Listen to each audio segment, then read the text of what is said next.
Olá, começa agora o Última Edição, programa da TVEJA que destaca as principais reportagens da revista que está chegando aos nossos assinantes, às bancas e aos tablets. Ao meu lado estão o editor de Brasil, Pedro Dias Leite, e o repórter de economia, Marcelo Sacati. Bem-vindos, os dois. Fernanda. Bom, na capa dessa semana, eles não estão nem aí. Pedro, os políticos estão dando uma verdadeira banana para os anseios dos brasileiros?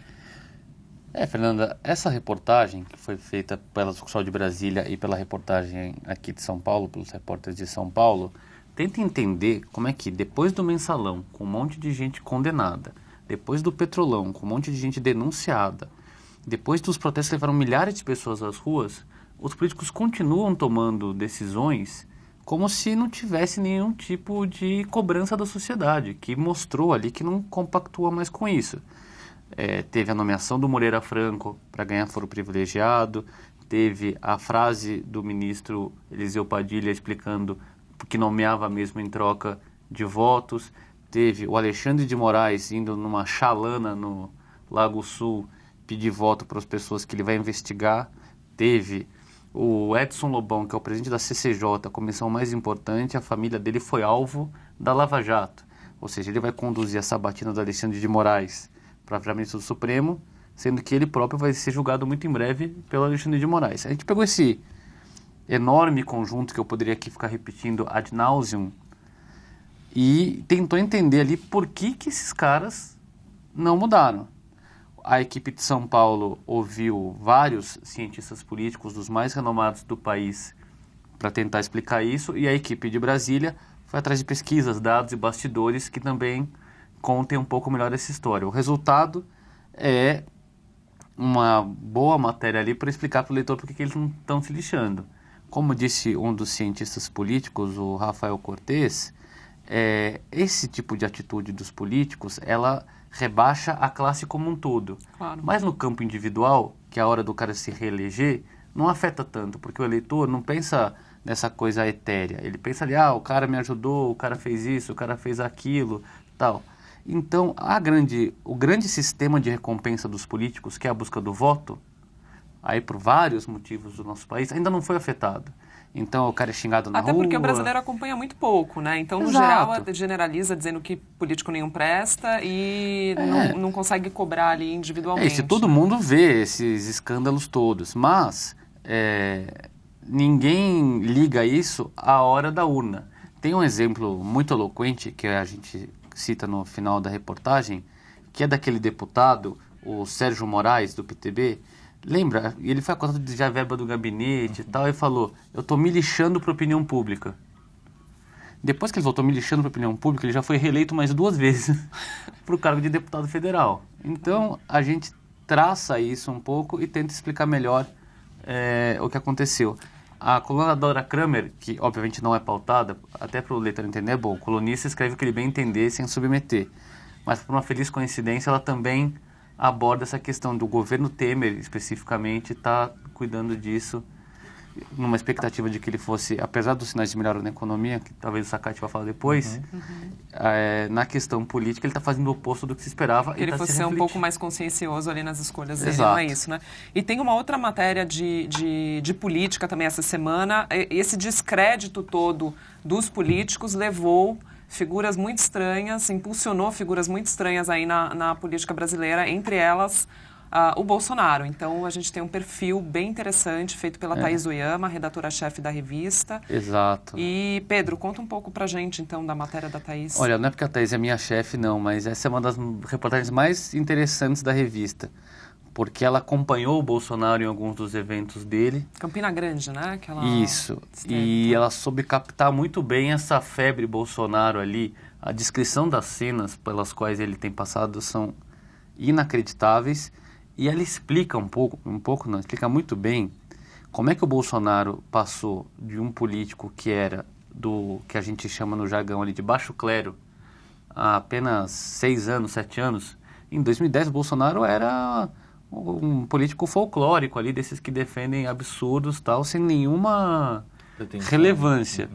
Começa com a história do kit gay, o famoso kit gay, que na verdade era um kit para conscientizar contra a homofobia, mas que uma parte do eleitorado chamou de kit gay, e o Bolsonaro foi na linha de frente disso. E tem essa ascensão meteórica dele. Na pesquisa recente divulgada nessa semana que passou, ele aparece em segundo lugar, ele supera nomes do PSDB como... Para a corrida presidencial, né? Presidencial, perdão. Supera o Aécio Neves, O Aécio Neves, o Geraldo Alckmin, aparece empatado com a Marina. É, assim... perturbador, digamos. Isso. E tem até um vídeo que a Thaís fez junto com o Roriz, né, o fotógrafo. Tem um trechinho aqui para a gente ver o Bolsonaro explicando algumas das frases mais emblemáticas aí dele. Então, vamos acompanhar um trechinho.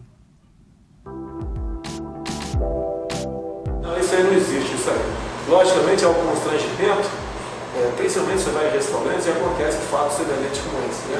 É inadmissível no restaurante nem um casal de namorados héteros está aí praticando certo tipo de intimidade. Não pode haver esse abuso, no meu entender, por parte deles. Vai falar que vou dar pancada, vou dar porrada, eu duvido que apresente algo, um áudio meu falando isso aí. Tem várias frases dele. Chega a ser engraçado, né? Tem o vídeo com o material só para quem vir na internet, e na própria reportagem do papel tem acho que umas 5 frases dele, como é que você não merece ser estuprada, Sim. com comentários by Bolsonaro ali das suas próprias declarações. Interessante. Bom, e Marcelo Sacati, então, essa semana com muitas matérias de economia. Isso. Tem muita coisa acontecendo. A principal matéria é uma análise ainda dos efeitos da recessão prolongada, né? Então a gente fala muito da atividade econômica em si, do mercado de trabalho, e tem uma parcela da população que é a mais desamparada, que são os mais pobres, e um estudo do Banco Mundial divulgado na semana que passou mostra que o Brasil teve um aumento de 2,5 milhões de pessoas em 2 anos, de 2015 a 2017, na estimativa do que vai acontecer ao fim deste ano. E é um número impressionante. Parece que até agora, assim, não tinha se observado esse crescimento. Pelo menos a gente escutou falar de desemprego e tudo, imaginou-se aí que um aumento da pobreza, mas esse estudo, de fato, consolida esse número, então. Exato. Né? Normalmente, esse recorte, a gente chama no jargão da economia de recorte do que acontece com as classes sociais, ele demora um tempo a mais, né, para você conseguir consolidar e avaliar o que, de fato, tem acontecido. O Banco Mundial consegue fazer isso, e o que eu acho que é o principal mérito, ele analisa as causas. Então, obviamente, tem o desemprego, mas tem lá uma responsabilidade muito grande pelo descontrole da inflação, notadamente em 2015, né? Então, aquela história de que volta, assim, de tempos em tempos a repetir, olha, um pouquinho de inflação não faz mal, porque a gente está pensando na população mais pobre. O estudo mostra que acaba sendo o contrário, né? Porque eles são os maiores prejudicados. São mais prejudicados, não tem como proteger a renda dele com uma aplicação financeira ou com outras formas, e aí, assim, é direto o efeito do aumento dos preços para os mais pobres. Tá.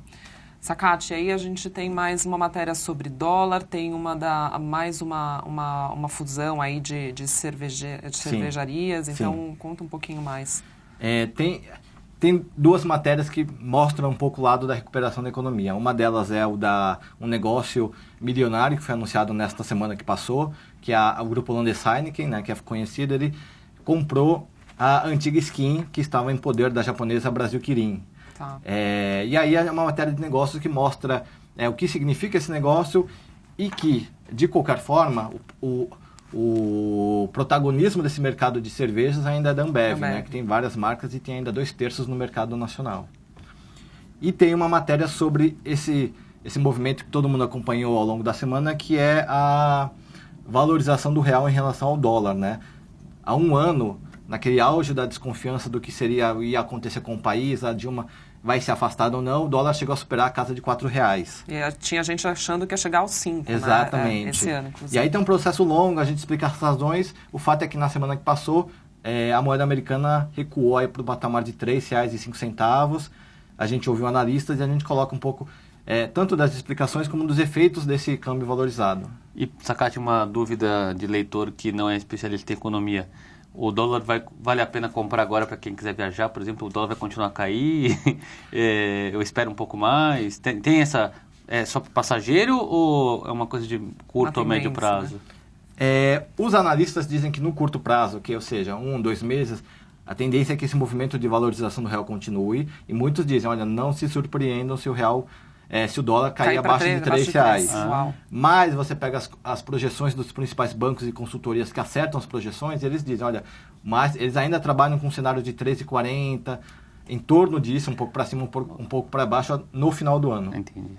Ou seja, aquela estratégia, desculpa, Fernanda, Imagina. vai comprando aos poucos, né? Não compra tudo de uma vez, mas também não deixa para a última hora. Exatamente o que eu ia dizer, que é o que eu aprendi com os meus amigos economistas da redação, que você deve ir comprando aos pouquinhos para, na média, você ter um bom preço. Sim, exato. Legal. Bom, Sacate, Pedro, obrigada pela Obrigado, participação. Para vocês, um bom final de semana, uma boa leitura e até a próxima semana.